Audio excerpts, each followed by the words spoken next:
And like, we're live now. How we doing, guys? Chuck Silver here. We got Moose, one of the co-founders of Occupy, on the stream with us today. We're gonna try and draft the marathon, the new contest that came out today. It's full season regular scoring on Underdog Fantasy. We'll get into that in a second. Moose, how we doing? Pretty good. I'm in the process of getting a new computer set up. So I just got my third monitor. Got three monitors set up now, and just trying to figure out where everything goes. But I'm excited. That means one. I think that means one full screen for underdog drafts. Dude, that's the best. 3 monitors, 3 drafts at a time. We're gonna be grinding all summer, dude. Absolutely. How about you, man? How you doing? I know the marathon just or the new drafts just dropped, and I'm excited to try those out. But how are you doing? I'm doing well. I mean, I was gone for most of May. I'm back. I've done like 40 or 50 drafts since I've been back. Not too much on Underdog, just the weekly winners. Trying to save my best ball manias for later in the season and for the stream Yeah. drafts. I thought I tried to get in my Greyhound yesterday, the single entry, but it took too long to fill, so I just went with BBM on stream. But today we're going to try to draft a marathon. I'm going to enter it right now in case it takes a couple minutes. I don't think it will. It's day one. People are excited to play it. So, of course, we just missed the pod, so waiting for 11 people. I'll wait a couple minutes. If it takes too long, I'll just try and enter. We'll just get into BBM. But I think the new format with the regular season scoring is pretty interesting. I talked about it a little bit yesterday on stream, like weekly winners, the eliminator, the full season scoring. I think people are not adjusting enough from their BBM strategy where the playoffs don't matter anymore. And so we don't care about week 15, 16, 17 correlation. I Yeah. think we just build the best teams possible. And so something about the value on early running backs, Chris and I have been talking about on stream. I think we really want to start to target them a little bit more. And I'm even taking guys that I'd never take in BBM, like Jonathan Taylor, Oh Saquon I've wow. taken once. And so like Devin A. Chain, this guy, for regular season, I'm not sure, but for weekly winners, I think this is the absolute biggest edge. I have him ranked like number 13 on my weekly winners list. And so we'll get into, some strategy. I think it was me and you actually last year on the first weekly winners stream when that contest first dropped. We had no data, no information, and so we just Yeah. tried to wing it. And we have a little more information for regular season scoring, but we'll see what we can find when we get into it. Yeah, I mean, at least for me, weekly winners is just so different. It should be almost be like its own separate thing to talk about. You have your best Yeah, ball millies, marathons, all stuff like that. In weekly winners, it like literally does not matter. You have to get first. So yeah, I think that's one of the things where I've always been a big proponent, regardless of what draft I'm in, is like don't even care about ADP too much, really. But especially in weekly winners, is like I think this guy can score 40 points in week 7, and so I'm going to go after week 7 and hope that that hits. Like that could be a viable strategy. There's so many different ways. It's still so new. So it's definitely one of the ones that I'm more curious to play because it's just like, oh, you can have fun with it, and as long as you have some sort of story to tell, then you can say, hey, I think maybe there's 2 or 3 weeks I can really get this weekly winner and play for that, or you can say, hey, I'm just gonna try and get the best team overall and hope that one of that hits that way. There's a lot of different ways to play it. I'm excited to play some more of it this year. Oh yeah, it's like so. I've talked about it a little bit. I'm trying to get as much away because last year I cared so much about seeing the ADP value in my spike week at the end of draft season, but it's Yeah. just it doesn't matter that much. Like, okay, so you drafted a guy who's now a 10th round pick in the 12th round. Like, I don't think it makes that much of a difference in the end. And with weekly winners, I mean, I'm trying to think about like chalk. It'll be easier to look at when we're doing a weekly winner stream, maybe tomorrow. But it's like thinking about the chalk combos. Like if these guys are always, if you're always drafting guys that line up with ADP, like I don't think that there was a first place chop last year. I'd have to go back and check. But why wouldn't you draft a guy 10 picks ahead of ADP if the number of combos in the whole contest are low? It's kind of like if you play DFS, getting that. It's not necessarily a lone guy because they're all going to be owned 8% because they're drafted in every single draft. But Yeah. if most of the drafts start, like let's say you start from the 2 spots, CD Lamb, Debo Samuel, Mike Evans. Like let's say that's the most popular combo, 1, 2, 3. Any other players that you draft in there are going to make it a more unique combo. But we can get more into weekly winners when we draft a weekly winners. Now, for regular season scoring, they had it in BBM last year, so we thought about it a little bit. But for me, it was more just if I finish in the top whatever it was last year for regular season scoring, that's just a bonus. Yeah. The whole focus was still on week 16, week 17. But here, you have any early thoughts on just I don't know, overall like macro adjustments or maybe some micro stuff?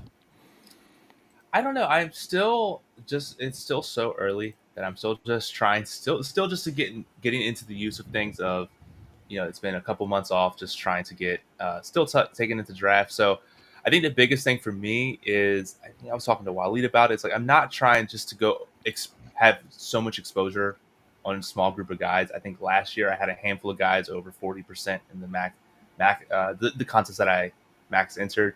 And so I'm really trying to get that down. And even if I like a guy around the guys way more than the guys that is around him, I'm just deviating, just trying to get some of the other exposure. So instead of maybe 40%, I might go 20%, 25% on a guy. So those are really just the macro adjustment that I've been making. Okay, nice. So last year, I think I had 7 guys at 20% or higher exposure, and only one of them paid off, DJ Moore. The other guys are like Tyler Boyd, Damian Harris, Juju Smith Schuster, are the guys that I remember. Maybe like Dawson Knox was in there, and like they were all basically zeros except for DJ Moore. And I still did very well in best ball last year. And I think it was Brian that pulled up some data about like the top finishers, just how overweight, how many players they had, like the total, like all 10 of them had over 20%, and it wasn't that much, and it just doesn't matter. And so yeah, get your guys definitely, but I'm not quite at the point where I'm diversifying just to diversify. I think I'll get that in later, and then guys fall, get ADP value on guys, I'll diversify there. But yeah, I'm trying really hard not to. I guess I'm not trying that hard, but I'm trying not to get like locked into taking the same guys every time, because like I showed my exposures on stream yesterday, and like Marshawn Lloyd is a guy I'm taking in basically every single draft right now, because I think that this is one of the zero RB targets that really could rise just based on things we're hearing out of Green Bay, looking at their historical use of running back, like the running back splits, I guess, with the RB1, RB2. Like trying not to take Ty Chandler every time, Jaleel McLaughlin, and Roshan Johnson, not Roshan Johnson, Khalil Herbert. And it's just tough. And so I'm trying to take a few more earlier running backs so that I have a less need for those guys at the end of the draft. And so just mixing up the structure a little bit. I'm a couple hundred drafts in, so I'm almost at the point where I want to start considering exposures, combos. But for now, I'm mostly still just taking my guys. Interesting. Okay, yeah. And I think the biggest thing you touched about that with running backs is I've been doing a lot of like zero RB running backs to start, and I'm starting to get a lot more exposures on, like you said, those late running backs. So just for the sake of not having too much exposure or too little exposure, I'm kind of playing drafts two ways. I'm staying no running backs early, or running backs early but very little of them, and just not even worrying about later rounds. Just going 8, 10 wide receivers, hoping that one of those late rounds pan out. Yeah, and it's kind of weird because like the team that I had that finished I think 33rd in the DraftKings Millie 1.1 million entrants. I took 7 straight receivers and then didn't take another receiver, but I had Khalil Herbert go off in week 16 and 17, and then that team had Kyron Williams.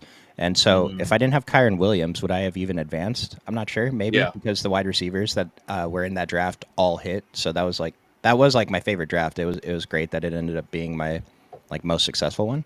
But like the absence of there being a Kyron Williams type, and maybe someone will break out. I don't expect anyone to be Kyron, of Yeah. course, but it's just that's another reason to spread it out. Just get more shots on guys. Like I'm high on Khalil Herbert, and I'm taking him a bunch. But if I'm taking a bunch of Khalil, I'm not taking Roshan. And what if Roshan? What if I'm wrong and Roshan's the backup running back in Chicago? And that's a guy you need. And so I try to balance a little bit. Maybe like every 7 times I take Herbert, I'll take Roshan twice, something like that. Okay. But it's not for me the overexposure. It's not having too much of this guy. It's missing out on the other guys. And it's tough because pod luck. You don't know who's going to get through. But for regular season, there is no pod luck, and so I think we really want to mix it up, especially if we're drafting the same like early receivers or mid round receivers in a lot of drafts. I think we Yeah. just want to get as many combos as possible around those guys. And I think also to getting out of that mindset of you're doing so many drafts and you're like, oh, I got the 7th pick, I already know I'm going to pick so and so, so and so, so and so. Mhm. I already know what the next 15 picks are going to be. And so Yeah. getting out of that mindset of just saying, oh, I got the 7th pick, well, I'm actually going to switch it up a little bit and just pick this guy instead. So Mhm. just like little things like that even if it's just like a one tweak around, gets like mentally gets your mindset different of like, okay, I'm gonna do well this week or this draft, and I'm gonna do a little bit different, and that helps out with the overall all exposures. So I like that. And so I mentioned before the stream, I'm in 50 slows right now, and I started most of them around the same time, and so it's kind of like all the picks are like lining up. You know, like I'm in round 4 of all of them right now, or something like that. And so it's really easy to see because I'm never doing 50 fast drafts in a day. Maybe I'll do like I think the day after I got back, I did like 12 or 14 because I really missed it and I was feeling really good, so I just kept going. 2 or 3 at a time, so I'm not sitting there for 14 hours drafting, but Yeah, it's like, okay, well, I have the 7th pick. I just took Puka and Marvin Harrison twice in a row. Like, yeah, I'm very aware that I have those two combos. Let's mix it up because I'm probably going to end up taking the same guys in round 4 and 5 anyway. And so let's just get different combos around, that start, which is probably a very common start, especially they have the week 17 correlation. So, yeah. And another thing, speaking of that, same players is I've actually been I have a separate spreadsheet that I probably could be doing better, but just manual for now, where like just random guys that don't have any correlation doing whatsoever. How many of those players do I have on the same team? So if I have like, I don't know, like we'll just say like Jalen Hurts and David Montgomery, zero correlation with each other whatsoever. But if 50% of my Jalen Hurts teams has him, it's like, okay, this just doesn't make sense. I need to just figure out and remember, oh, if I select player A, I have 50, 60 exposure of these other players. I can't take those right now in this draft. So that's another thing that I've been trying to worry about as well, which I think with the slow drafts, I'm a lot better at. Fast drafts can not doing too hot on that one. well, that's the thing though. Like, I'm using slow drafts as a way to get more drafts in without spending too much time because I'm going to do all fast, I'm pretty sure, for like BBM, the other Yeah. sites like flagship contests. And so, I mean, I've already been in situations where, like, let's say I got the 3rd pick 4 times out of the last 10 drafts. I get Tyreek Hill every time. And Yeah. I've taken like Khalil Herbert on 100% of Tyreek Hill teams. And like, that's one thing that I love about the Spike Week is that it helps me to not just have the exact same 0 RB combos with these Yeah. early elite receiver teams. And so, yeah, like you're saying, like, I am thinking about it now. If I have if I have 4 Tyreek teams, they all have Khalil Herbert. Even now, I don't want 100% of my teams to depend on this specific 0 RB target. And so we'll Exactly. mix it up later, but we're still conscious of mixing it up now. Yeah. It's not something that I'm like forcing, but it's just to remember. It's like, yeah, we're still early, so it's fine if I have 20 Tyreek Khalil Herbert combos. Just know that after 150 drafts, I probably need to slow that down a little bit. Well, there's even a few guys that I like. I can't remember who it is, but there's a player I've taken like 4 times in my 11 BBM drafts, and like because I was on him like the days that I did the drafts, and now it's like, well, I'm probably done drafting him, and if I draft 150, I'm not going to take him a single time again because 4 out of Yeah. 150 is enough for me. 3%, like, and it's an undrafted guy. I can't think of who it is, but staying conscious, things like that. And then on top of that, other ways to get unique, like just especially in weekly winners and maybe in this contest too, scrolling down, where in BBM it's a little bit tougher because there's not really any scroll down candidates who, I mean, I'm sure there will be someone, but for now, there's not many scroll down candidates who we think are going to be great in the regular season. But for things like weekly winners and the regular season scoring, the marathon contest, scroll down a little bit or take 3 of these guys take 3 round 18 picks on the same team, Yeah. and see what happens. Yeah, I mean, So because you figure it doesn't matter if they all get zeros again, weekly winners. yeah, You still need to get the spike week. So if you can just say, I'm going to pick wide receiver 3, 4, 5, and hope that somehow that works out. I like that strategy. and it's like I'm not expecting all of them to hit. If one of them hits, I think that's a Yeah, great result. Especially like if one of them hits and you win first place in a weekly winners, like that's your whole best ball season right there. yeah, And so it just takes one random touchdown, one random like catch, and that's the difference between it could be different first place 20,000 and 5th place $3,000. Like it's a huge yeah, difference. So I mean we're all playing the lottery here anyway, but we got the fifth pick, our first marathon draft, first marathon stream. ADPs. I'm assuming that these are just basically the ADPs from BBM. I don't think they would have went in and adjusted them, but I'm probably gonna try to get in a few drafts before these update. I think they'll probably update tomorrow morning, if not like Okay. very late tonight. And so that's one edge. I don't know that there's an ADP edge. I haven't gone through these specific rankings yet, but we'll see if something comes up while we're drafting. A lot of badges in here. This is probably the most badges I've seen in a room. That's not good. It could be. I mean, we saw a badge, bro, on Twitter. It was like Tanner Hudson and some other player I've literally never heard of. The one that threw the draft trying to get it thrown out. You saw that, right? Yeah. It's insane. But shout out to Underdog for taking care of that. Which is crazy because, well, actually, let's pick first. You want to go It's just Justin Jefferson? Yeah, I put Jamar Chase on the cover today because I was doing the stream with you, and we missed him by one pick. But I've been talking about I like Justin Jefferson's ceiling more than I like Amon-Ra's. I kind of think his floor is the same, if not higher as well. Not too worried about JJ McCarthy. I think towards the end of this last season, we saw Justin Jefferson's just QB proof. It doesn't matter. Amon-Ra's like feels like a very, very safe pick though. Could spike a ceiling. I mean, we don't know that we saw the best of him. What if he gets even better this year? Yeah, it, for me, just J2 seems like the safer play. Like we know what he can do. We also know like he can actually score a lot of points. Amon-Ra still seems as well as he was last year. He just seems a lot more riskier than me. I guess that makes sense that he's sixth versus fifth, but I don't know. I think I like J2 more in this situation. Like in the eliminator contest, I think I would take Amon-Ra over him because I mean, and this is just me going through game logs. I didn't run any like standard deviations or anything, but I think Amon-Ra has the best floor of any of the first round receivers, even more than CD and Tyreek. But like maybe he lacks a ceiling. He might have it. We just haven't seen that super ceiling spike week yet. But Yeah. so that's another thing, like adjusting to the different formats. Like Justin Jefferson is my preference in all formats except like eliminator, where I'll take Amon-Ra before him. But I mean, hopefully you're just getting. I'd like to be over the field on both of them. Yeah, So absolutely.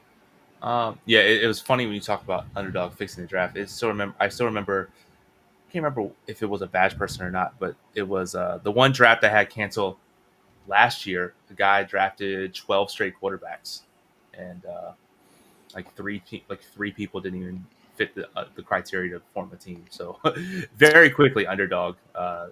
Shout out to them, fixed it. yeah, and I think they adjusted it so you can't draft. Maybe it was 4 quarterbacks is the max now, which I don't know if I necessarily agree with. But like I'm never drafting 5 quarterback teams anyway. I'm hardly drafting like I don't think I've drafted a single 4 quarterback team in regular formats. But just the point is, shout out to Underdog for taking care of that. I had a big board draft where a guy with the number 1 pick took Xavier Worthy, and then his second pick he took Bo Nix or Michael Penix, and then drafted regular, and that draft did not get thrown out, which I loved because I think I got CD Lamb at pick 3 in that draft or something, which is awesome. You have a preference for Debo, Nico, or Mike Evans here? I would probably go. I'd probably go Mike Evans. Let's do it. Yeah, I feel like that's the guy that I'm clicking here. Like I recognize Debo and Nico's ceilings, but Mike Evans, kind of like what we were saying about the other guys, he feels like the safest pick here. Yeah, and it kind of like to even out, right? Where it's like, yeah, you want to go the safer pick. You don't have too many like risky plays, as I'm saying. I know all these people in the first 2 rounds are going to be, in theory, good and top in their position, but some just feel safer to me than others. Yeah, like Nico Collins did not feel safe to me. He was a guy I wasn't on, but just, I mean, the opportunity for that spike week potential, especially in the playoff formats where, because now I'm trying to shift my thinking where is this guy capable of putting up a ceiling game? Like early guys, I'm thinking about like Nico Collins, Chris Olave. Yeah, I guess in the second round, I'm thinking about those 2 guys the most. Like a super ceiling game, like 30 plus fantasy points. And thinking about guys like Gabe Davis or, I don't know, Jacoby Myers later in the draft. Yeah, So, I don't know. We'll see. Maybe this is the winner of the regular season, our first draft. We don't even have to do another one. that would be nice. What do you think about Devin A-Chain? Because his ADP is all over the place depending on the format, and I've seen him fall as far as like 32. I've seen him go as early as 13. Where are you on him? Yeah, I mean, he seems like one of those people who, he had the best possible start that you could have for any running back. Yeah. But towards the end of the season, he showed signs of, I don't know. Round three seems too high for me. If 4 or 5 gets to maybe, like, I'm getting some of him just because I know what he can do, but round three's, if he falls to me in round four, I'm taking him. Mm-hmm. But I think I'm at his current ADP. I'll probably be lower exposed on him. Yeah, and I think I agree. Like I mentioned, I'm taking him as basically pick 13 in weekly winners. He's my second round pick every single time he's on the board. Just Yeah. because he like we don't if he scores 5 points in 12 weeks in a row and then scores 50 in the next week, Yeah. I don't care about those first 12 weeks. But like for weekly winners, but for this, it definitely matters when we're using an early pick on a guy like that. Yeah. I mean, I'm just looking at the people around him. Like, in that round, Waddle, Kyron, Diggs, DJ Moore, Laporta, all those people, I think probably outside of his random 50-point game, if he has it, I think those other people are the better place. So Yeah. there's a handful of other people that I would pick over him. You have a strong preference between Malik Neighbors and Stephon Diggs. Uh, I don't. Who are you going with? Well, I was going to let it kind of randomize a little bit. We got Stephon Diggs, who I'm fine with. I think he's a value here. I'm intrigued by Malik Neighbors, like just the ceiling potential. I mean, this guy was, what, the sixth pick in the draft, right? Yeah. I mean, Daniel Jones, but Daniel Jones has supported a good receiver in his life, right? Has he? I'm That's not another thing sure. where it's like, yeah, I mean, that's one of those way more riskier plays. And so, again, another round three, another guy I think I'm going to be underexposed on. But I could see where if you wanted to take the risk, he's actually really good. And if somehow Daniel Jones isn't completely god awful, Malik Neighbors gets, a handful of touchdowns here or there. Mhm. I just don't know if he had. What do you think? Do you think he can put up enough to be a mid round three wide receiver? I think so. I kind of think like most of the time he's going to fail this ADP, but when he Yeah. beats it, it's going to be in a big way, like OBJ rookie Yeah. season or sophomore season, whatever it was.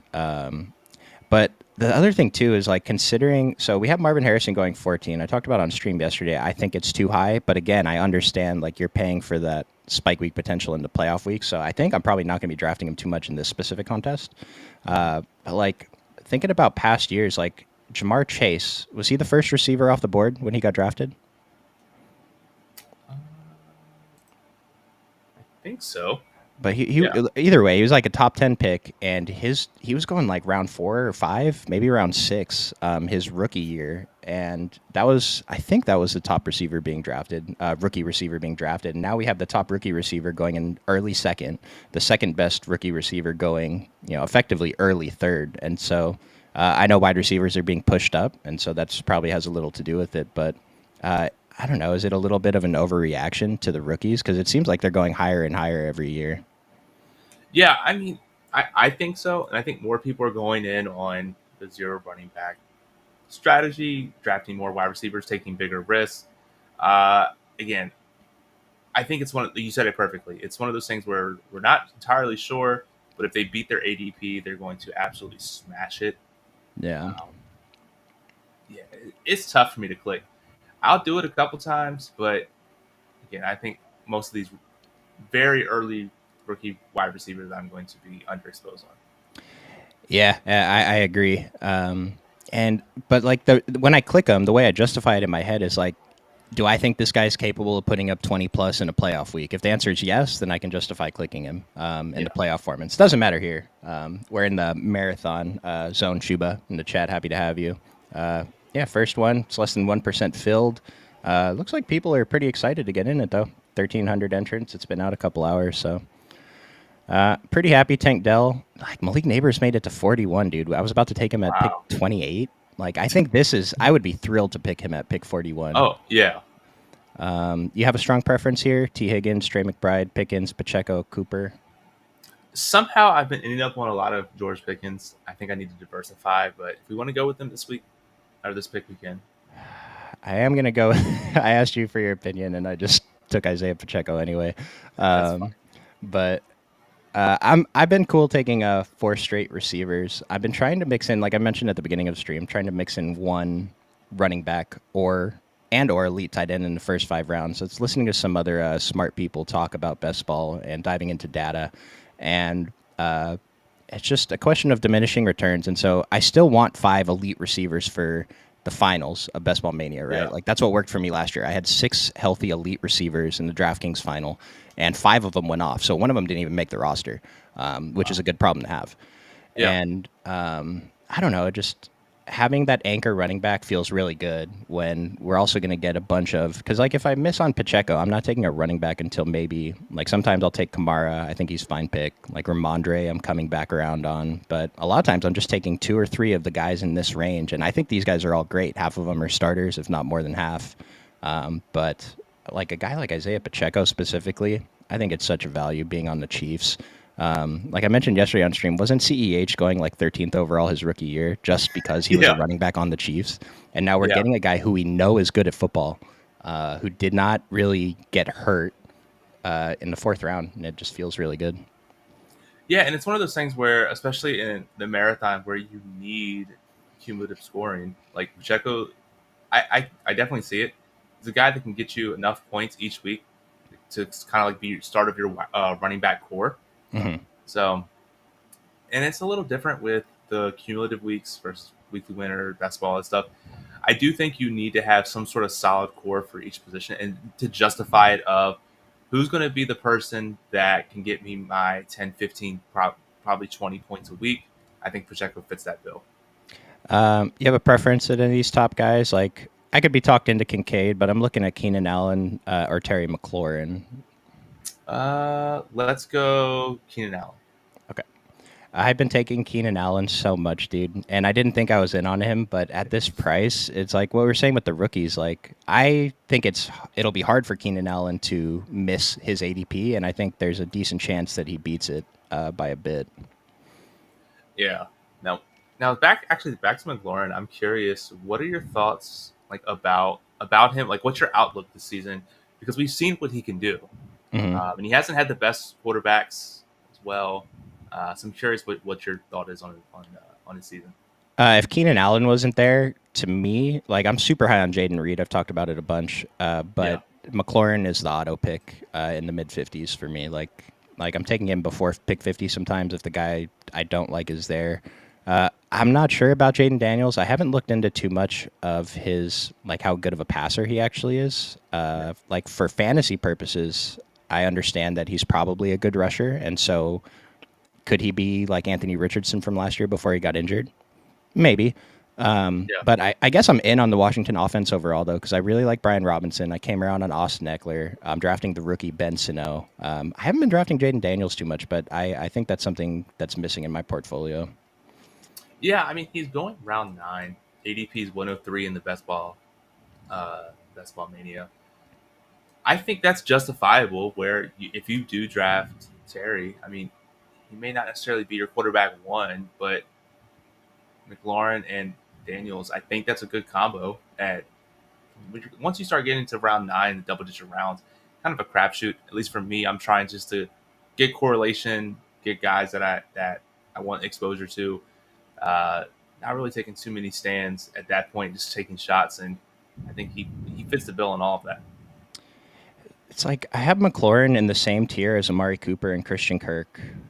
I'm not sure. I'm coming around on George Pickens. I was kind of completely out before, but now it's like I've clicked on Amari Cooper and Christian Kirk 72 times. I got to click on Pickens once. T. Higgins 52. Like that feels like a value, but I feel like Terry McLaurin's still a tier above him. So it's like we took Keenan Allen here, but I do think Terry McLaurin's ADP is a little inefficient. I think he should probably be a round higher.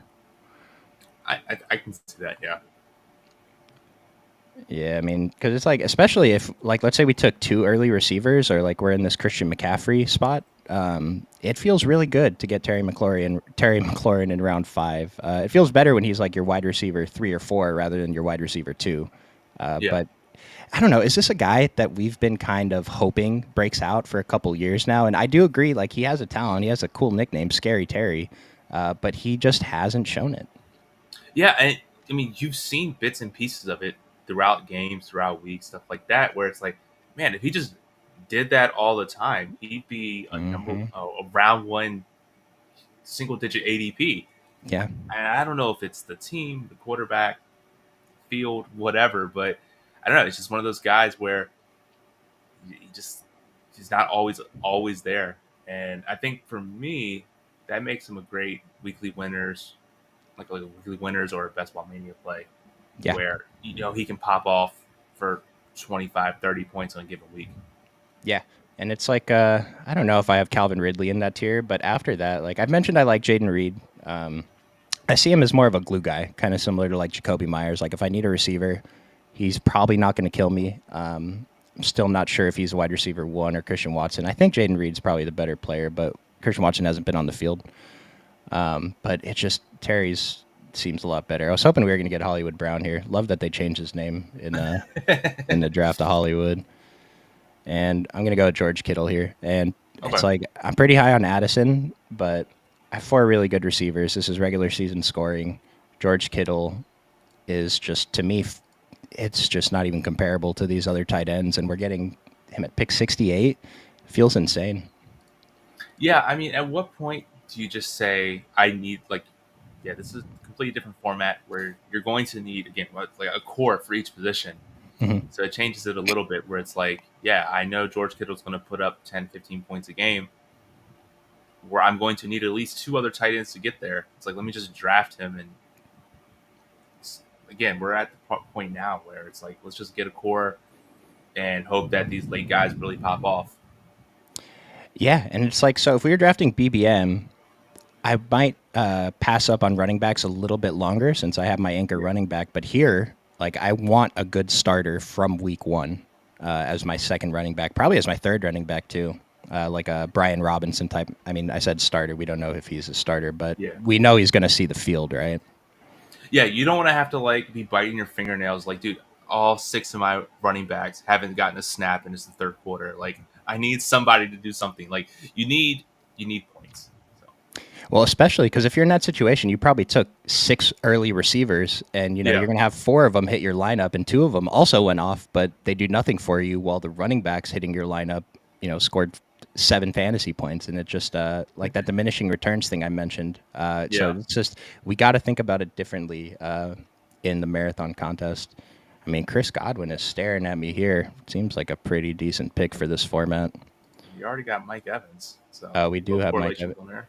Yeah, do we like this for regular season? I think I was going to take Baker. I was going to target Baker Mayfield anyway. All right, let's do it. All right, let's try it. I What did we want can to do is take Baker, and then we just bet under season win totals. for Tampa Bay. Yeah, there we go. You hedge yourself. No. So similar. So we just did a double stack with one early receiver and one kind of mid-round receiver, and I wanted to ask you specifically about. So this guy did it too. Nice. Jamar Chase at number 4, T. Higgins at 52. We saw people do this last year, but T. Higgins was a third-round pick. Yeah. And now he's a fifth-round pick. Now Joe Burrow's a sixth-round pick. He was like 4 or 5 pick, 4 or 5, fourth or fifth round last year. Like, you have any thoughts on this kind of build from last year, and then what we think about it going into this year? So I think that in this contest, I think it's probably a stretch. I think stacking a team for regular season's probably not the best move. I say that as we are also doing that, Right. but I don't know. I think to overstretch like that probably not good in the sense that you need that team to score above above their expectation for multiple weeks throughout the season. Um, but for like a regular contest, best ball mania, all stuff like that, absolutely. And I pinpoint while this is a little bit different, back with the playoff best ball, where you and I did a couple streams there, where it's like we completely ignored ADP and just Yeah. drafted the teams that we wanted to advance. Where if Yep. we did get to the finals, we were going to be one of the only teams with 5, 10 players in the finals. And so I think if you play it from that way for a best ball millie or the other uh, contests for like best ball contest for the week. I think it's fine to do that on maybe just like one or two players, but you can't go absolutely crazy and just completely ruin the ADP structure because I mean the ADP is there for a reason.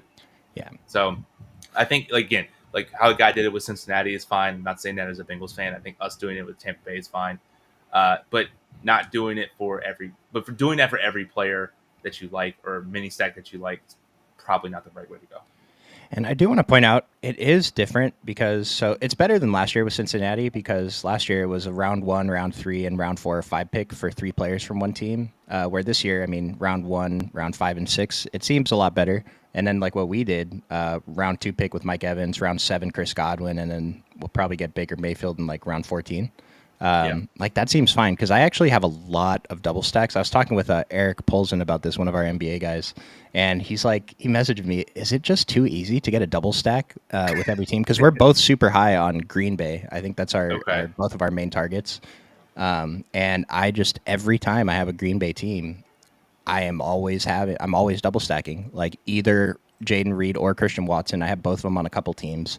Maybe if Dubes falls a little bit, I'll take him. Wicks, his ADP is just rising way too high for me to want to take him now. But then I mentioned Marshawn Lloyd is a running back I'm taking every time. So like the QB running back wide receiver combos are great. Or if I miss out on one of those guys, sometimes I'm even tacking on Tucker Kraft at the end of the draft. And so Oh, I'll have wow. 4 guys from one team.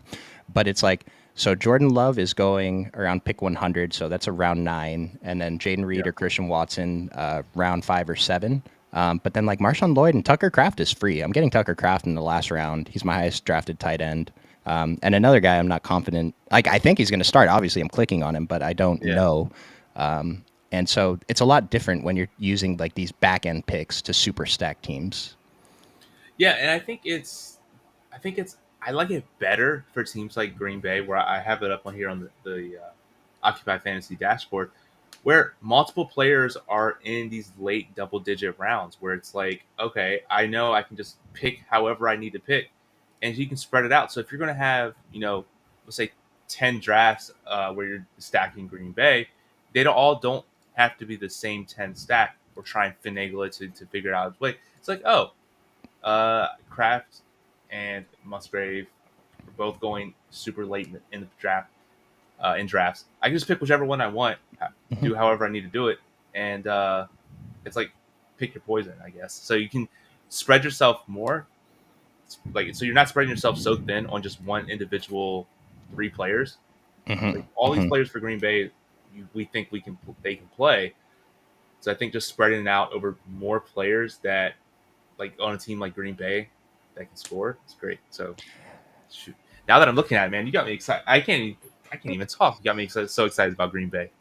Well, I like that you said that too, because it's like I'm doing it so much to the point where, as of right now, through 200 drafts, maybe 10% of my portfolio tacked on that Green Bay parlay, and it's like they're late round picks. It's not going to kill me, but again, what I was saying earlier, like, what if I'm missing out on another, late round smash or a team that has 2 late round smashes because I'm so focused on these Green Bay guys. Like, as far as I get, like right now in my mind, it is the best option.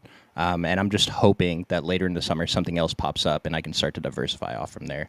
But I did want to ask you if you had a strong preference in this running back range here, because there's just so many guys, and I'm interested in most of them. Let's see. Can we go to the board? Let me see who's still Yeah, so the available. guys that just came off, like James Okay. Conner, Swift, Corum, Najee Harris, Jalen Warren, Zach Moss, and Raheem Mostert. And then the guys left here, I mean, to me, a lot of them are just the same.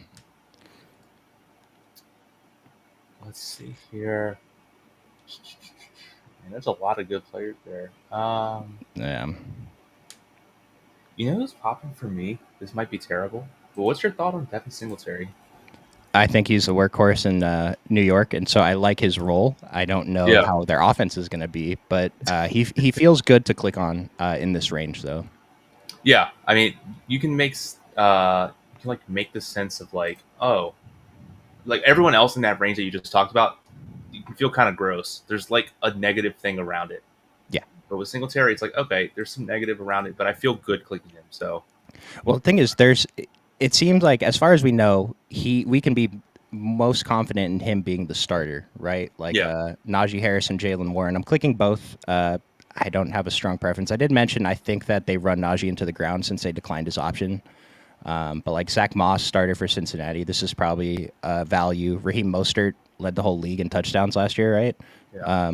He's going this late. People are scared to pick him. I understand that. Devin A-Chain. Like, all these guys have a second guy behind him. Tony Pollard has Ty J. Spears. James Conner has the rookie, Benson. Jonathan Brooks Yeah. has Chuba Hubbard behind him. I don't know if we care about that. Like, Zamir White, we don't know he's a starter. And even if he is he good? Like, is he Yeah. good enough to go ahead of all of these guys? And then even then, with Washington, Brian Robinson, Austin Eckler Mm-hmm. are going pretty Yeah. much the same place. So Yeah. it's like pick your poison there. And most of the time, like, and this happened last season and the year before, I'm usually defaulting to the younger guy, or a lot of times the young or the cheaper guy, I guess, by ADP. Okay.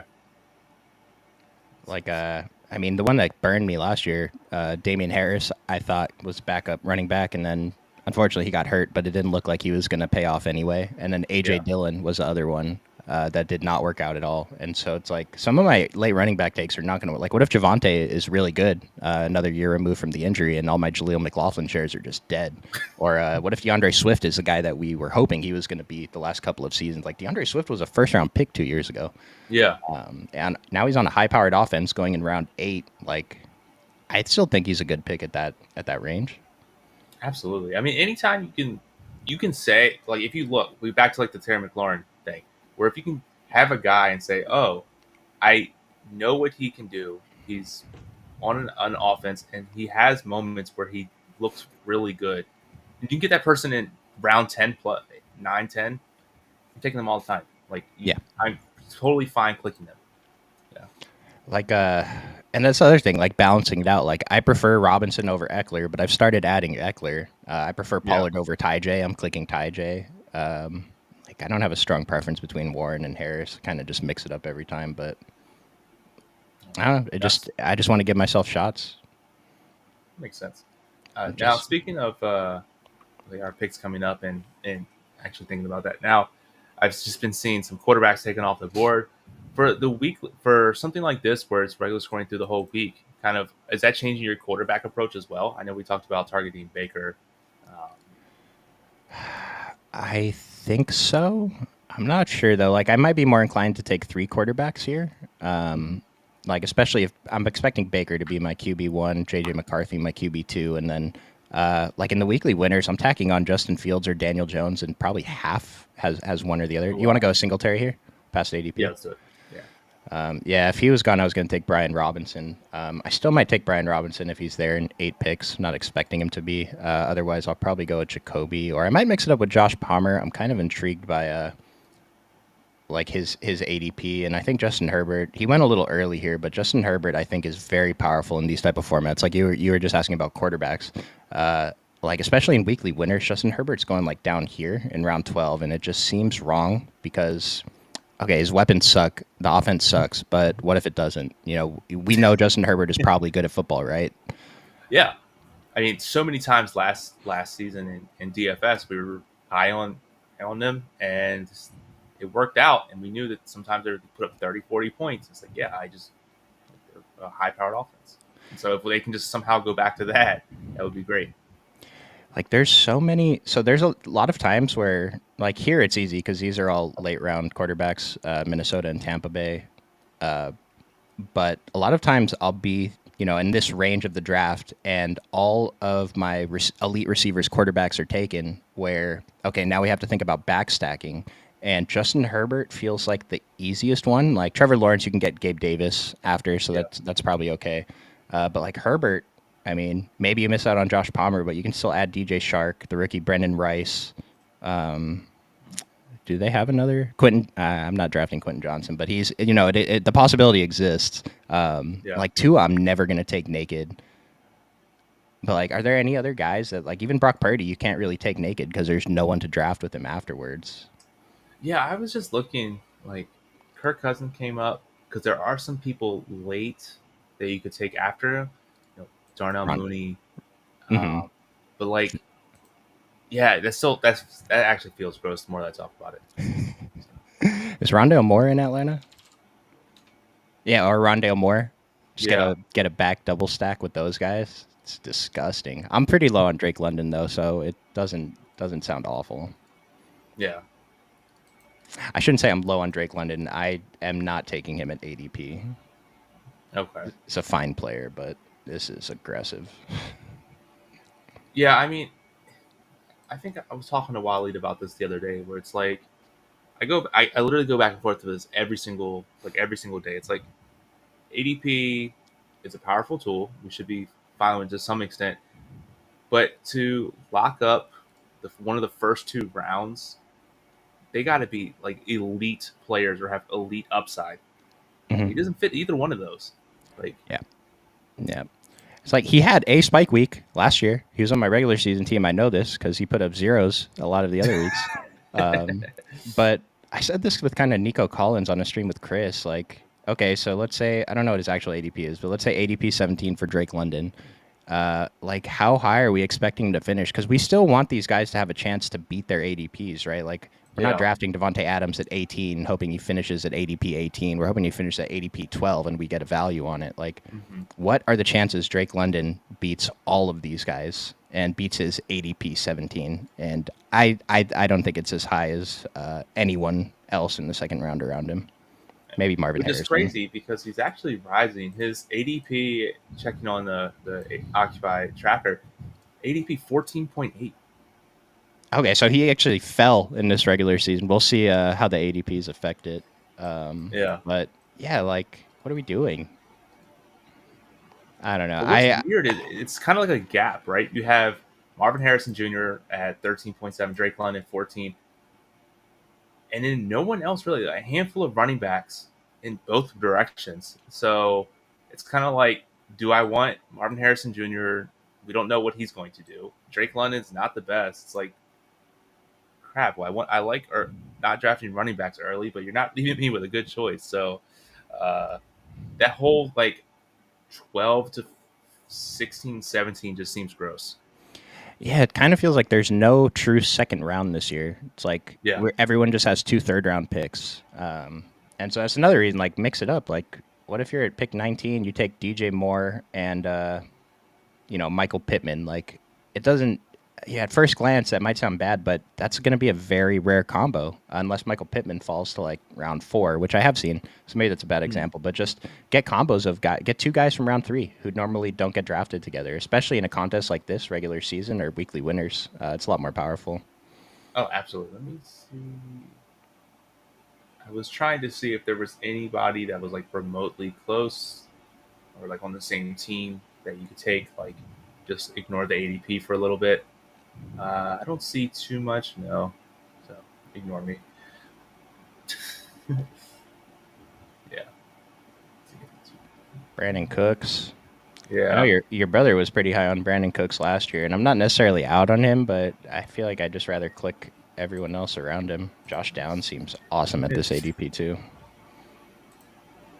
Ontavion Wicks. We're taking Zeke here. Going to round out our running back room. I think Zeke's pretty undervalued. If he's the starter for Dallas all year, like, he's going to score 12 touchdowns, right? Let's hope. Let's hope he gets at least a couple of this.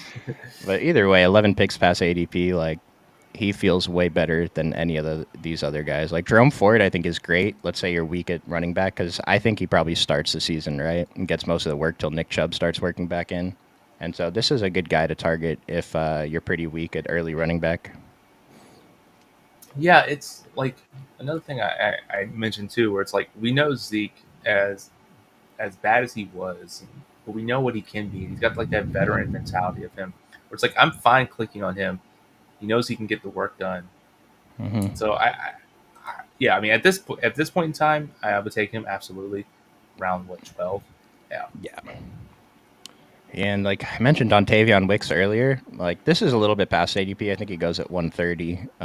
But I don't know. It seems a little aggressive for the wide receiver 4, even if I think they're going to be one of the top 5 offenses. Wide receiver 4? Wide receiver 5? No, wide receiver 4. Right? Bo Melton, I guess. Wide receiver 5 there.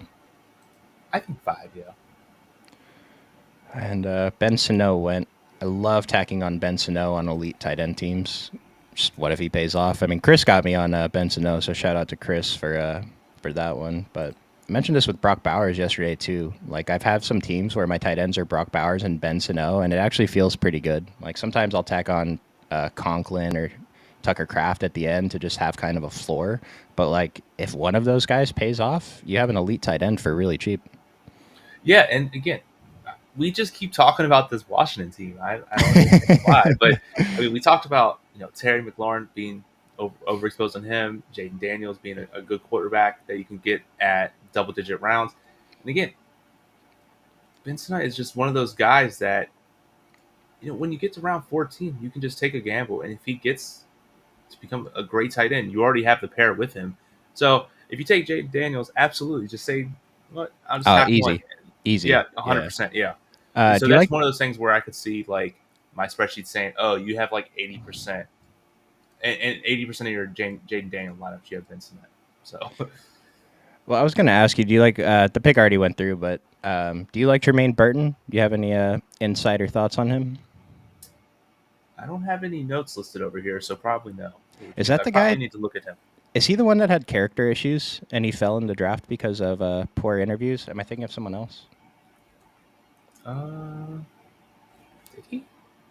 There was someone going in this range. I cannot remember who it was. One of the rookies who fell because of character issues, and those are guys that I want to target because their talent exceeds their draft capital if they fell because they are mean or whatever. Uh, I'll try and look it up for the next show. yeah, I mean, I'm looking, and there's a couple of. I mean, when you type it in, yeah, there's a couple of things about it. Okay. Uh, Yeah, there's reading a couple things here saying transferred out of a ton of schools for unknown reasons. Did a Okay. bunch of stuff like again.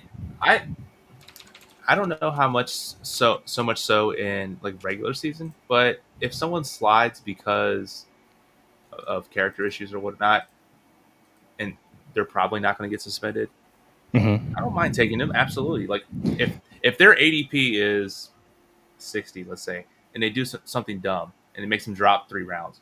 Okay, well, like they're not doing something dumb on the field. They can still score. So it's like, let's just do that. Now it's not like a Rashi Rice, like if you have to like get suspended, but like, Yeah. yeah, if you just do something dumb, yeah, I think I like what you're going there. Okay. Nice. And since you brought up Rashi Rice, how are you? So we don't know what the suspension is. I kind of think it's going to be less than people think. I saw like 8 weeks possibly, but I'd be shocked if he. I'd be really disappointed in the NFL if he got 8 weeks for that, and then the other guys doing other worse things. Not that what Rashi Rice did isn't bad, but it just seems kind of ridiculous. But how are you looking at that? Kind of like the Jameson Williams situation, specifically for regular season scoring formats. Like, are I you mean, drafting Rashi Rice at ADP? there's no. I mean, he's got to be right. I mean, so you have to think that like he's going what round 7, 8, whatever he's going. Hmm. Like it's got to be you have to like really justify him having spike weeks of like 80% of his games left are spike weeks like Hmm. and that's just assuming his suspension is less than what people think it's going to be. uh I don't that's a terrible situation. I'm just completely avoiding him. Okay. I for like regular season, I think I agree. Until we hear that he has a short suspension, then I'll be back in. But like, and but for weekly winners, I'm okay with it. Especially if you're building your team in a way that has more rookies, more zero RB guys, to where maybe you're giving yourself a better chance towards the end of the season. And then for like BBM, like Rashi Rice is still a player that can put up 20 plus underdog points in a week. And so I'd still be okay drafting him after ADP in those contests with the playoff format. Let's see Complete what the double they stack here with Baker. yeah I mean that's tough. Looking at like his historical ADP here, I mean he went from I think Underdog gave us data from the start of the month, and like he was in the 50s. So it's like, He was in the 30s before that. yeah, and so he's almost at 100 in the hundreds now. So it's like, Yeah, where if I know each day passing by he's getting worse and worse, it's like why not just wait? that's a good point. So, but then with Best Ball Millie, it's like, yeah, well, I'll go with weekly winners. He is a guy who can put up, again, for weekly winners, you want to ask yourself, can this guy put up 20 points in a game? Yes, Mhm. he can. And I think if you're stacking the Chiefs and you want to tack them on late round, absolutely go ahead. I think that's the perfect way. And you hope that in the last couple of weeks he has one of the spike weeks with your stack. Best Ball Mania, I think anything can happen. You're playing for so much money that if you just take a stand, I'm not going to fault you for it. But stuff like this, I think there's no way you can click him.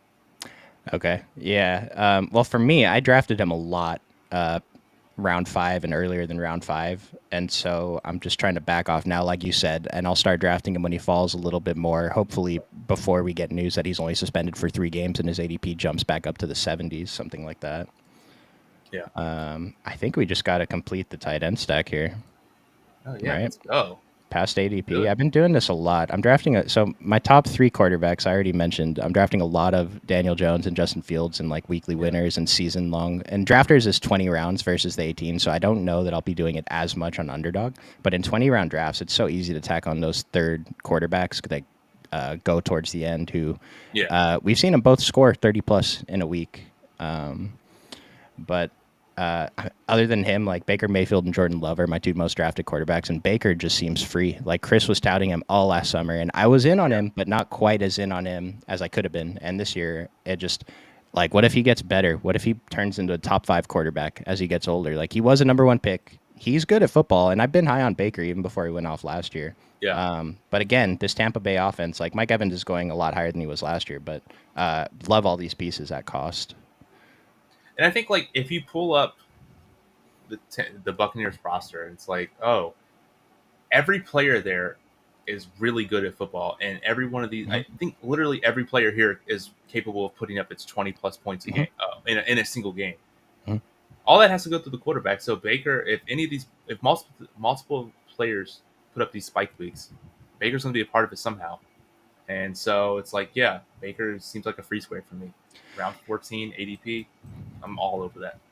And like we've been talking about weekly winners a bunch. This is not something I would like to do in weekly winners. It just okay, sure, we're giving ourselves multiple weeks to where Baker can just throw 2 or 3 touchdowns to one player and it works out, but Yeah. they're never going to be in the same weekly winners first place contest. Like you're never going to get 3 Tampa Bay Bucks in there unless Baker throws 6 touchdowns, 3 to K Dot and then 3 to Chris Godwin, right? And so that's something I don't want to do as much in weekly winners, but in regular season, because we saw like uh, I didn't go through the data for last season, but the previous season, every single combination, assuming someone didn't get hurt, of quarterback, running back, and wide receiver from the same team had a positive expectation on advance rate. And since this contest is regular season scoring, like that's directly correlated, right, to Yeah. scoring more points. And so I think it's really good to get multiple pieces, from the same offense. Like we've said that like 5 different ways this stream, but just to reiterate it, Biggest thing is if you learn if for the 6 people watching now, if you take anything away from this, correlate in regular season. let's go, man. It yeah, I mean it's funny you say that. It makes me want to think. I was just looking back at my playoff exposures from last season, and where you and I did a couple of those drafts, and it's like, man, I really did like 5 Green Bay people in playoff best ball. It's just so crazy to me how each different type of draft you have to change the strategy so much. It's still football. We still got the same players, but it's just so different strategy you have to do. Yeah, and I love it, especially because everyone is doing BBM drafts. There's like 6 YouTube guys I'm subscribed to, and I watch half of their videos. And there's only one person. Shout out to the Dog Pound. Doubt you're watching, but if you are, he's been doing weekly winners analysis, and I think it's so valuable. Like it's such an edge when people aren't diving in like that to the other contests. I'm sure people will do stuff for this contest because it's just super fun, right? Like you get to sweat the whole season. That's kind of why I'm so into weekly winners too. Besides the edge, like I have a week to week sweat. Yeah, and I don't know if we mentioned it yet, but yes, as you see below, if you do want to try out Underdog, Occupy 2 is our promo code, 2 extra deposit. And Chuck, this might be the worst take I have all time, but if you're getting your 2 extra deposit on this, and you're probably saying this, oh man, there's correlations, all these different contest types. At what point are you just saying, let's just load up a contest and let's just have fun. Let's just draft some things and just, maybe draft your favorite player here and there and just kind of get a feel for it. There's drafts that are just a couple dollars, get your feet Mhm. wet, and just say, let's just have some fun about this. And again, you said it's a lottery. You do weekly winners, and I'm just going to go all in on the Bengals because I'm a Bengals fan. I want to root for them Mhm. every week. That can be that could be a strategy that wins. Like just go in and try it out if you haven't. Yeah, well, you say like going all in on the Bengals. It's making me think about the week the Dolphins scored like 70 points. Yeah, I want to say Raheem Mostert and A Chain were both in the winning lineup, and that was yeah, they were. just such a low drafted combo. And similar situations are going to be very low drafted because it just how can two running backs from the same team ever be in the same weekly winners winning Yeah, lineup, right? But it worked. It worked once. It can work again. And we have Zone Chuba in the chat. What would you say your weekly winners edge is? I think the main thing. Let me make this pick first here, and I'll get into it. So I'm kind of. I don't really care about positions. Are you? Well, actually, I might take Justin Fields or Daniel Jones. What do you think? I think I'm actually high on Fields. All right, If we let's do want to it. get like raise our overall floor with it, I think that's great. Yeah, it's like I kind of like. I think Baker has a ceiling. He showed it a couple times last Yeah, season, but I think his floor is pretty good. Like maybe 15. It's not Joe Burrow's floor. Obviously, he's going 100 picks later. And then JD McCarthy. I think JD McCarthy's good. Or I'm hoping he's going to be good. I'm hoping like just having Justin Jefferson is enough to kind of keep him relevant. But yeah, in a format like this, what if Russell Wilson tears his ace? Like I don't wish this on any player, but I was thinking about like Aaron Rodgers. What if something happens to Russell Wilson and Justin Fields is a starter the whole season? This is the absolute best pick in fantasy football this year, and yeah, I'm going to be overweight. And if it doesn't work out, doesn't work out. It's a 16th round pick. I'm not really losing much. yeah, exactly. And I mean, yeah, yeah, I'm fine with taking so many shots. Um, I just want to check one thing here, and yeah, Chuba has his question about the weekly winners edge. So like on a Mac, so overall, I think that people are not adjusting enough from how they draft BBM because I think that you have like zero RB. It could work in weekly winners. Like I said, if you're drafting a lot of rookies, a lot of like maybe guys like Nick Chubb, TJ Hawkinson, where you're planning to just have a super team at the back half of the season, then zero RB could work there.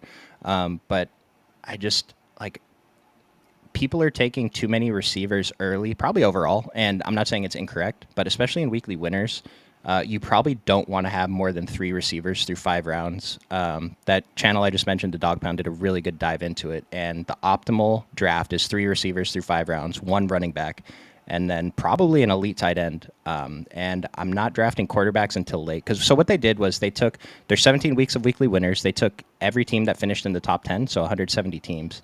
And there were just some very clear trends. It was something like I don't think anyone had a team where where they drafted 4 receivers to start and all 4 were in a top 10 lineup the entire season.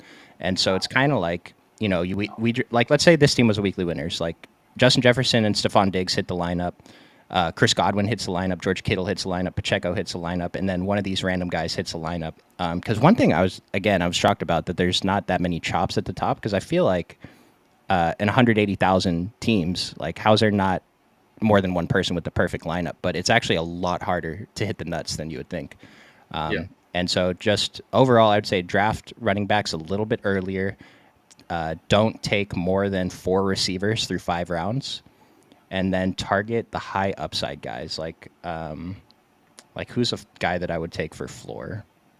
I don't know, like Cortland Sutton. I think he's a great floor guy, but I'm not sure about the ceiling. Maybe it's different with Bo Nix. This is a guy I'm avoiding in weekly winners. But like Jerry Judy went way early here, but he's in like this ADP range. Like take shots on Jerry Judy, take shots on guys like Gabe Davis, take shots on guys like Josh Downs, and expect those guys to fill your flex while your stud running backs are up there. And then the last point is it was very surprising how often a running back was in the flex. And so if you draft like 2 stud running backs and then a couple more guys in this like 90 to 100 range, and you hit on a receiver like Gabe Davis or Josh Palmer later in the draft all in the same week, you're going to be feeling pretty good. yeah. And I think well, I'll say my 2 cents after we make your pick. So What do you think? Receiver? There's not really any running backs I like. This Tony Brooks James guy, was he the one getting drafted? Probably just go DJ Shark though. Like this I is don't think he was. disgusting. What happened to ADPs This is here? bad. Yeah. um, Yeah. Shark's fine. yeah, Yeah. I I think didn't really care here.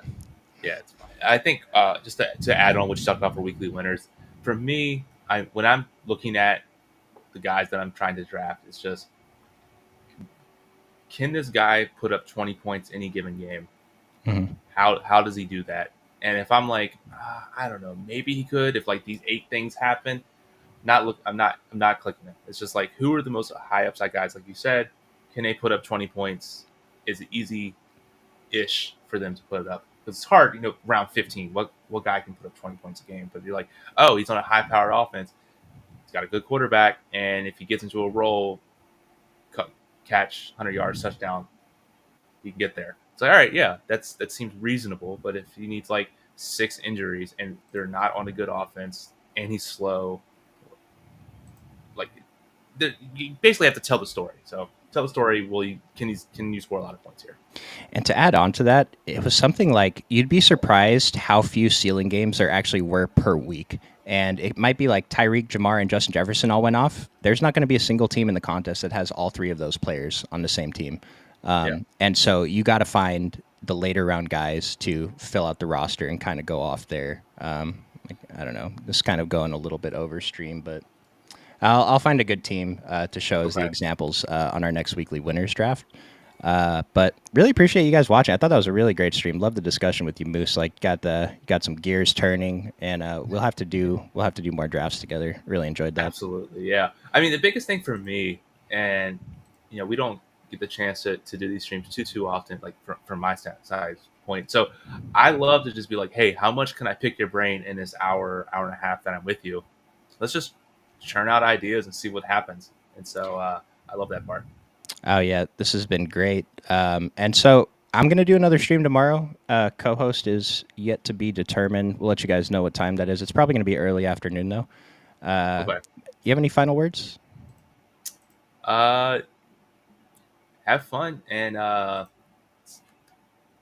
just draft, man. That's all I'm gonna say. Just draft, get your fingers wet. So when regular season gets a lot closer, you already have a feel for it, the UI, the interface, what your strategy is, and just go from there. Just last thing I want to say, in case you want some immediate action this weekend, Chris, our NFL writer, put out a great UFL video on YouTube. Probably one of the best strategy videos I've ever seen.